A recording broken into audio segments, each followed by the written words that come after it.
So, on to the last 10 problems of the 2025 MIT Integration B qualifying exams. Problem 11, the definite integral from x equals to 0 to x equals to 20 of the ceiling function of the floor function of x over 2. Interesting problem. Problem number 12, which is the indefinite integral of the 3 over 1th root of x times 4 over 2th root, second root of x times the 5 over 3rd root of x over 6 over 4th root, and so on and so on and so on. Yeah. It's also a very interesting problem, so we'll be solving that today. Problem 13, which is the indefinite integral of e to the power 2x times open bracket x squared plus x close bracket all over x times e to the power x close bracket the power 4 plus 1. Problem 14, the indefinite integral of the second to the power 4 of x minus tangent to the power 4 of x close bracket.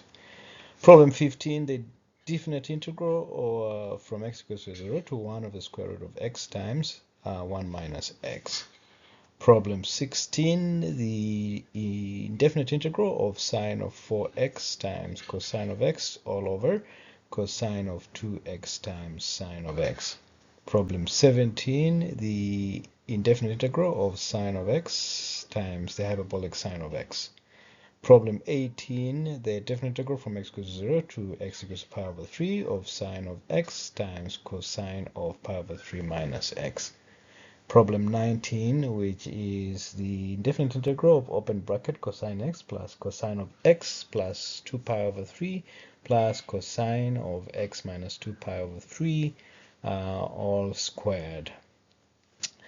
Problem 20, which is the definite integral from x equals to 0 to 1 of the sum from k equals to 1 to k equals to infinity of the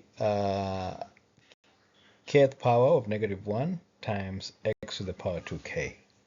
So also an interesting problem. Let's go ahead and see how we're able to solve this. Problem, it's just important to understand what a floor function is and what a ceiling function is. So a ceiling function of function fx means that it is equals to k plus 1 when fx is greater than k and less or equal to k plus 1.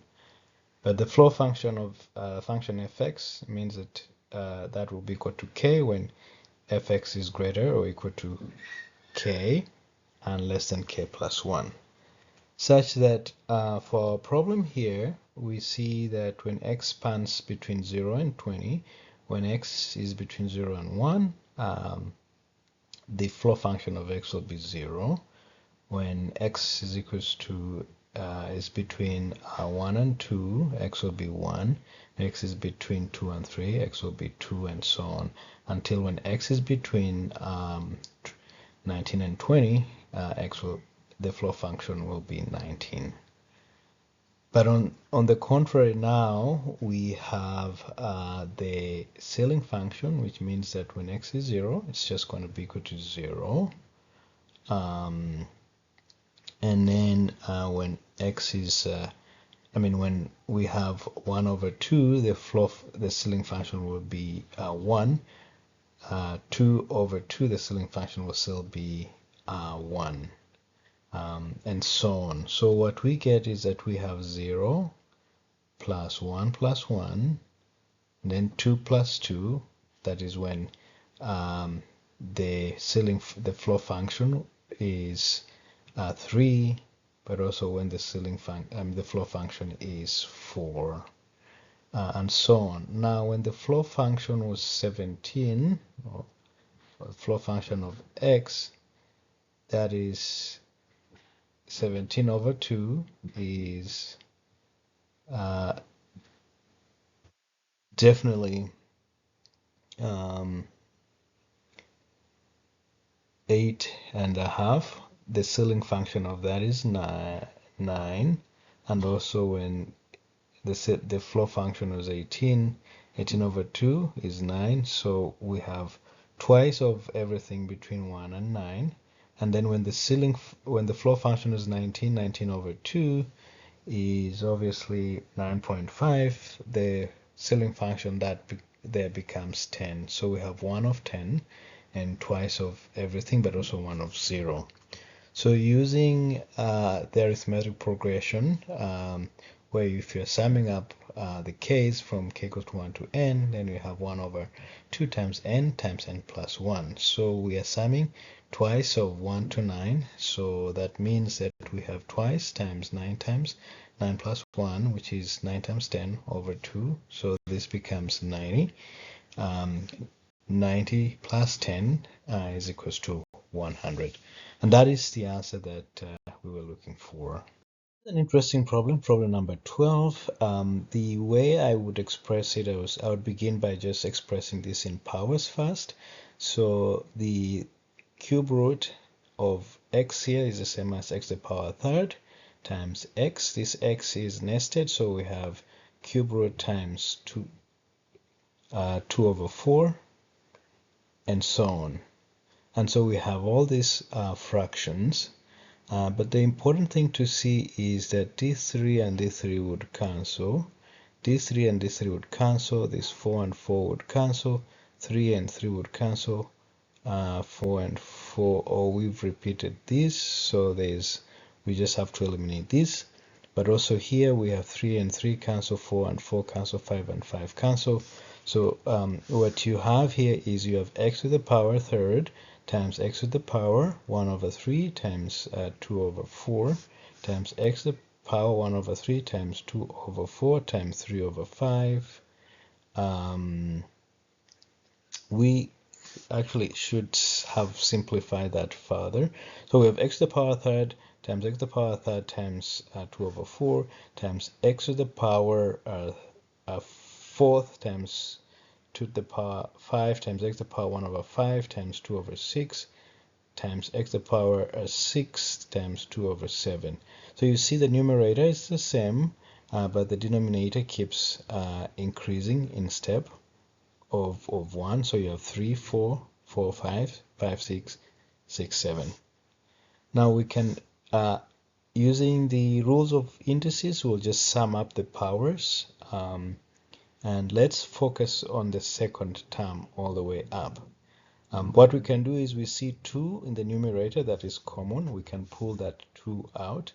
And then we have 2 times 1 over 3 times a quarter plus 1 over 4 times a fifth plus 1 over fifth times a sixth. And so now we can use a telescoping sum there. So we have x to the power third times x to the power 2 times 1 a third minus a quarter plus a quarter minus a fifth, and this product here corresponds to these differences that we're seeing here, so that this a quarter and this a quarter cancel each other, this negative a fifth and this a fifth cancel each other all the way to infinity, and so we're left with a third here. And that means that now we have x to the power third times x to the power 2 over 3. And that means that it becomes x up to the power 1. And so the integral that is being looked for is just for the integral of x. So the answer here is x squared over 2 plus the integration constant.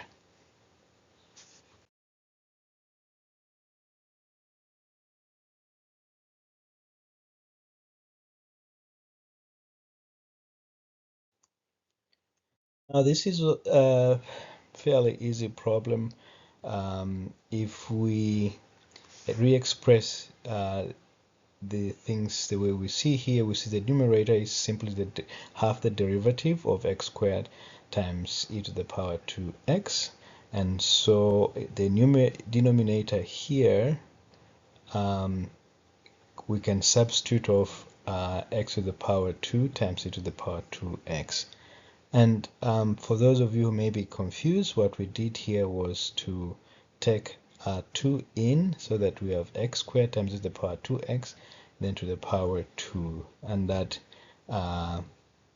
is how we simplify the x to the power x times e to the power x times to the power 4.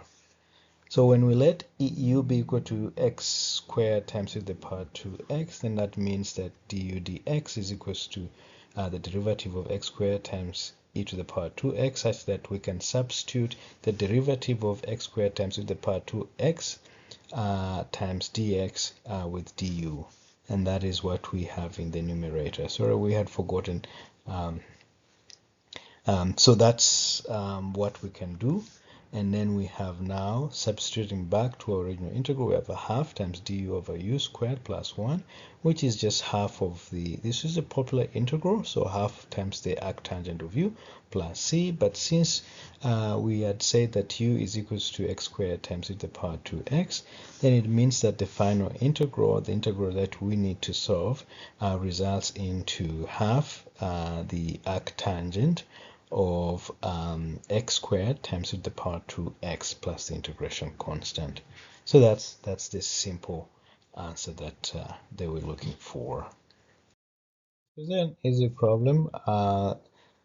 The second to the power 4 of x and also tangent to the power 4 of x can also be re-expressed as a difference of two squares. So we have second squared of x minus tangent squared of x all squared, so that when we express as a difference of two squares, we have second squared x plus tangent squared of x times the second squared x minus the tangent squared x. Now expressing the tangent squared x in form of the second squared of x, that becomes second squared of x plus open bracket second squared of x minus 1, and then the second term here, second squared of x minus open bracket second squared x minus 1. So as you can see, this second squared and this second squared cancel out, so this entire second article here becomes 1, and here we have twice second squared of x minus 1. Second squared x is the derivative of tangent of x, so we have 2 times tangent of x minus the integral of 1 is going to be x. So twice tangent of x minus x plus the integration constant c. That's the answer. So our next problem, my inkling here is to substitute for x with sine squared of u. So what I'll do is just say let x be equal to sine squared of u, such that dx du is 2 sine u cosine u, and that can be expressed as sine of 2u, so dx is equals to sine of 2u. And then the limits when x equals to 0, sine 0 sine squared of u, square root of 0, so u is 0. When x is 1, square root of 1 is 1, arcsine of 1 is pi over 2. So it becomes the integral from u equals to 0 to u equals to pi over 2 of the square root of, in place of x we have sine squared u, in place of 1 minus x is 1 minus sine squared u, and in place of dx we have sine 2u du. And so 1 minus sine squared u is cosine squared u, so we have sine squared u cosine squared u. Square root of that becomes sine u cosine u, and so that means that we have a half of sine u sine 2u times sine 2u. So we have the integral from u equals to 0 to u equals to pi over 2, obviously half of that of sine squared 2u. This can be re-expressed as now a quarter of 0 of the integral from u equals to 0 to pi over 2 of 1 minus cosine 4u. That you can now integrate to a quarter of integral of 1 is u minus the integral of cosine 4u is a quarter of sine 4u. Now substituting in the limit for u, we'll have pi over 2 minus 0, since it's continuous within that limit, and since also sine 4u is continuous within this region, so we have minus a quarter. Sine 4 times pi over 2 is 2 pi minus sine 0. So all these parts become 0, and here we have a quarter times pi over 2, which is pi over 8, and so the answer is pi over 8.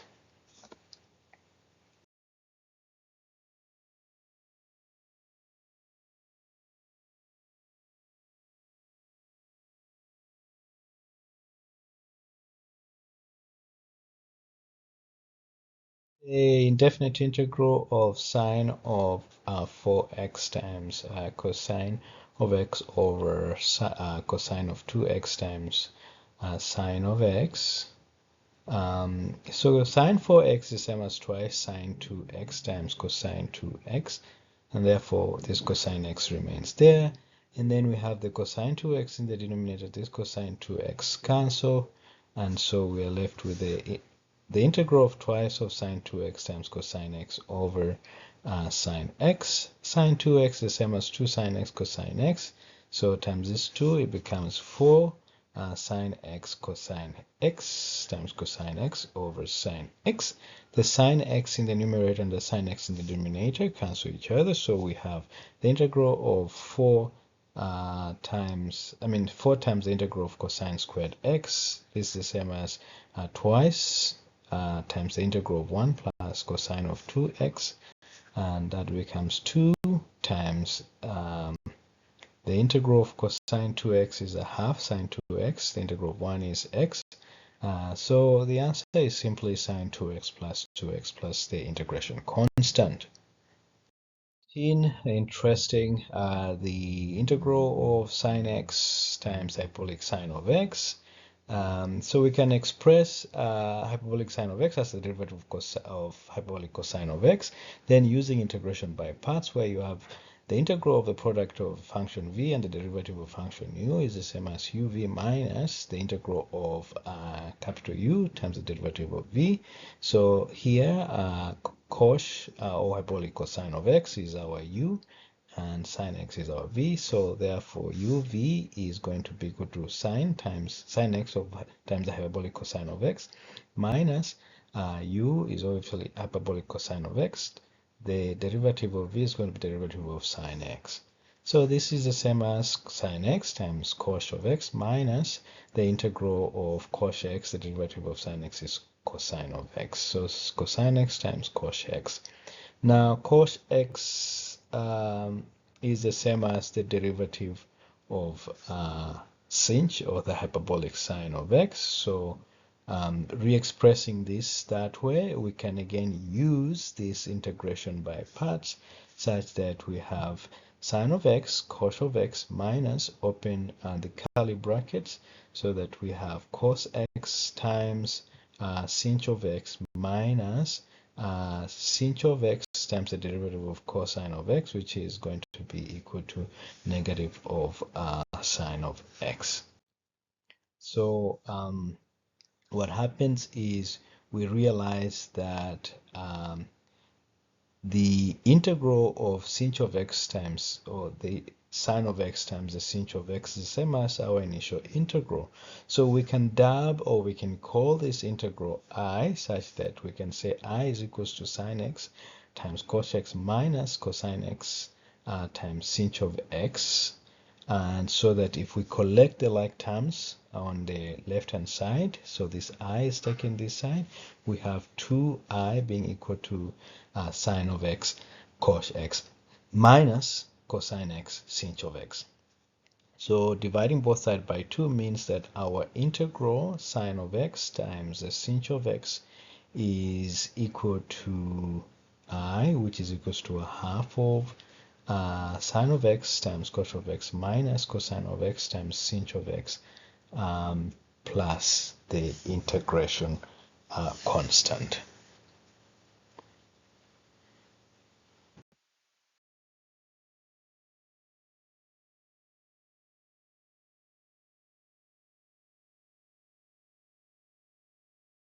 So problem 18, the problem might be a simpler way of handling this problem, but I would just like to bulldoze through it. So expanding cosine of pi over 3 minus x means that we have cosine x cosine pi over 3 plus sine x sine pi over 3.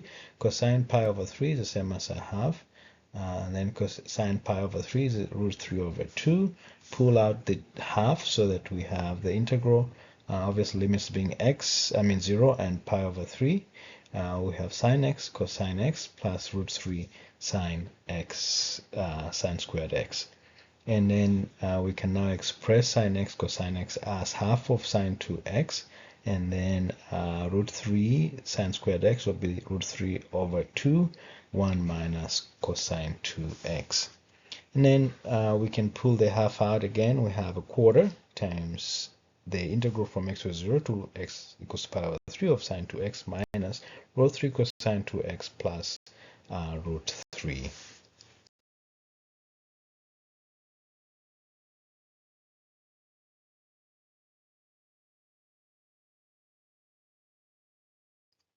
So integrating that, we have a quarter negative a half cosine 2x minus root 3 over 2 of sine of 2x plus root 3 of x. And then applying the limits appropriately, we have a quarter. Cosine 2 pi over 3 is negative a half. Cosine 0 is 1. Sine 2 pi over 3 is definitely root 3 over 2. And then sine of 0 is 0. And then obviously pi over 3 and 0 hidden there properly. So we have now negative a half minus 1 is negative 3 over 2, and then obviously root 3 over 2 minus 0 here. So multiplying these together, we have 3 over 4 minus root 3 over 2 times root 3 over 2 is obviously 3 over 4. So these would cancel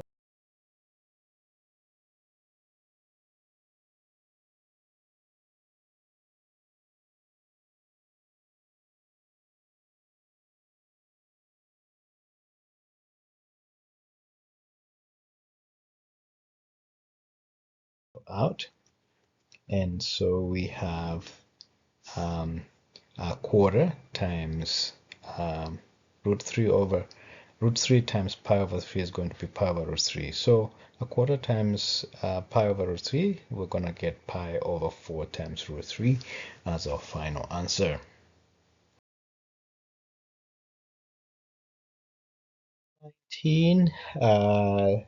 We can use just a general expression, that is cosine A plus B is cosine A cosine B minus sine A sine B. Cosine A minus B is cosine A cosine B plus sine A sine B. So that when you add cosine A plus B and cosine A minus B in reference to the x and 2 pi over 3 respectively, then it means we have twice cosine A cosine B, right?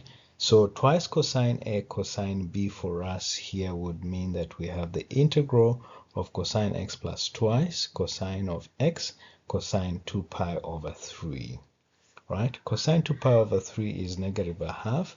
So what ends up happening is that we have cosine x minus cosine x inside the bracket, and that means we have the integral of 0. So it's like getting area of a 0 function. We definitely just get 0.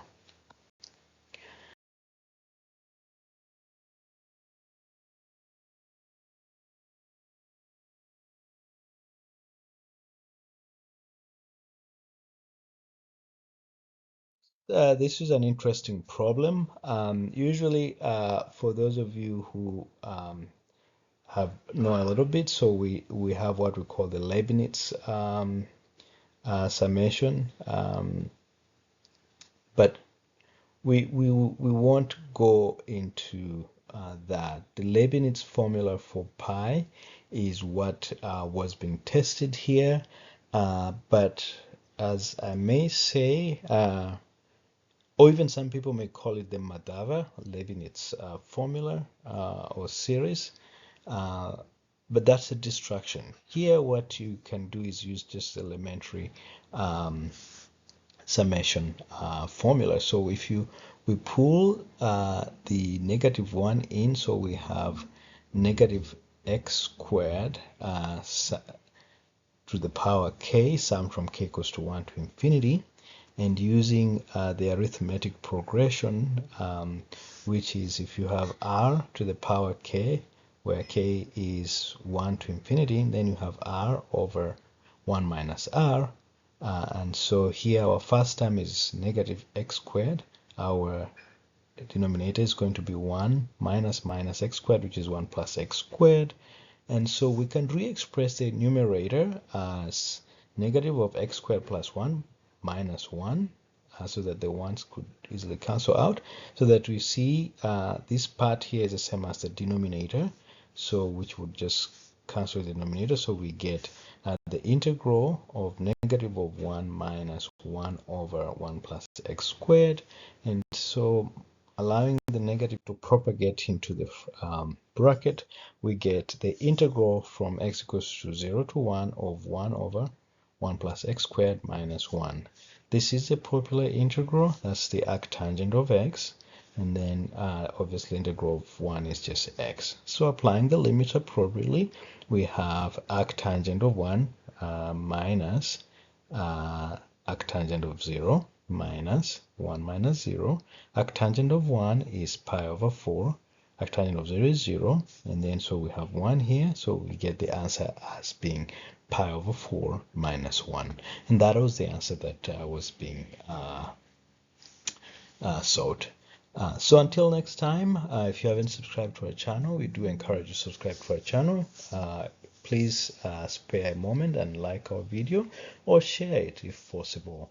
It's been an absolute pleasure hanging out with you. Until next time, and to the question for.